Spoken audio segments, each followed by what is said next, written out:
The Lyricist Live, a community freestyle cipher I started in 2011 as an ode to the golden era of rap, the hip-hop 90s. See, the 90s was a fine era in time where we would get together and rhyme to expand each other's minds, and I wanted to take us back to that time. A time when the DJs played in the park. A time back when the 80s birthed in the Bronx, a phenomenon that bonded a whole community together. The message was peace, love, having fun, and unity forever. So as 2011 passes and this cipher makes a statement, the Florida Folk Life program sees the purpose in preservation. 2012 to 2013, this was clear to those who know art. That's the year state folklorist Blaine Wade recognized my style as folk art. And I became the first freestyle rap folk artist in history. Just doing the things that every black kid did. It's been around for half a century. Founded by a Jamaican immigrant. It's significant because that energy brought African Americans and Latinos together to solve a crime problem collectively. You see, the South Bronx in the 70s suffered an economic crisis. Crews ran rampant through abandoned buildings. Gangs were left to their own vices. Under Gerald Ford's presidency, streets lay destitute and torn. And around all this in 1976, me and my twin sis was born, while hip-hop culture took on this form. See, my pops was a poet and a jazz player. Had me reciting Shakespeare on stage at 5. He passed away and left notes he wrote behind that gave me a sense of pride. Mom was a revolutionary from New Orleans who saw segregation in 55, vowed to move out north to NYC where black families could thrive. She had 4 boys, I made 5. I was her youngest out of 8. Make it there, we make it anywhere. You know the phrase, we should be straight. She did everything that a mother could to protect us during these times, but she could never predict the upcoming crack epidemic of '85. Unemployment record high. People struggling to survive. 75% of black teens with no job is do or die. Government tax breaks for the rich and more cutbacks for the poor. President Reagan was an actor, so I see why he cut us more. Graffiti artists like Keith Haring even got involved in the fight. Crack is whack, that's what he wrote. See how that rhymed? It caught on, right? Self-destruction is self-destruction. That was the message that resonated.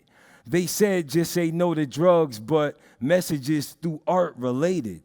Elevated my mind state and helped me with memorization. Mama moved us off the block trying to avoid the devastation. She got my bro and my twin sis out the city just in time to watch crack consume her daughter and my brother serve his time. While in prison, he wrote me rhymes. He told me I'd be great in Florida. Mom's struggling without pops. I had to be the man supporting her. It was torture for a couple months because we had no home. I met Jacksonville kids who spit legit and gripped the microphone. Showed me I wasn't alone, man. We were plagued across state lines. Only things we had in common was this culture and these rhymes. Finished high school just in time for mom to see me graduate. I made her glad, her only son. 'Cause after that, she passed away. She left me alone in Jackson. I saw this cycle just continue. Prisons consuming black men like melanin was on the menu. So I brought my brothers on the block to start a conversation. Speak a truth that's heard without all of the miscommunication. No cursing, kids are watching, be a leader with dictation, put positive energy into it, and you can change your situation. Poetry, my father showed to me at just the age of 5, took me across the seas years later to do Shakespeare in my prime, used my gift to uplift others, wasn't selfish with my shine, and used my words to plant seeds, can't be out here wasting time.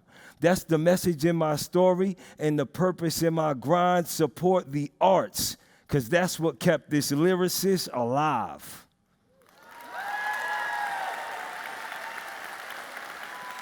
Thank you, everybody. We've had 17 shootings in Jacksonville in the past 11 days and 83 murders just halfway through the year in Jacksonville. I was able to use the arts as a conduit to escape from that. So with the Lyricist Live, we've been out on the streets of Jacksonville with these same kids during this same murder rate and this same shooting crisis. And 8 years we've been out there with no violence, not one fight, not anything. And the message is strong for me to tell these kids that they can be anything and do anything just with their focus being focused on education. And I went to Bristol, England in 2016 as Jacksonville's first cultural ambassador of the arts. So here's the first poem I did to just educate people on Shakespeare, who he was, and how he's definitely tied into the literary arts and hip hop because, you know, we use rhymes. So it goes a little something like this. To blend hip-hop and Shakespeare as we honor one of the greats here. From Stratford was an actor who wrote sonnets, poems, and plays there. His work showed extensive knowledge in medicine and astronomy, the military, the law, philosophy, even falconry. He invented 1,700 words by changing nouns into verbs, you see. He did this with illiterate parents and attended no university. Now, his verbiage completely merges with the words and phrases we all use, and if I may, I will display not all, but a very small few. See, he invented the word worthless, which had never been before used. Dwindle, deafening, discontent, disheartening, and dawn too. The words marketable, metamorphosize, moonbeam, and majestic, monumental, mountaineer, premeditate, and pendant. Phrases like break the ice or to wear one's heart on one's sleeve. Love is blind, the naked truth, neither borrower nor a lender be.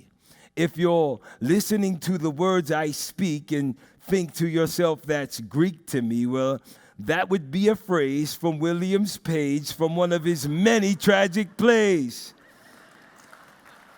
Julius Caesar, King Lear, Hamlet, or Macbeth, Othello, Taming of the Shrew, or Romeo and Juliet.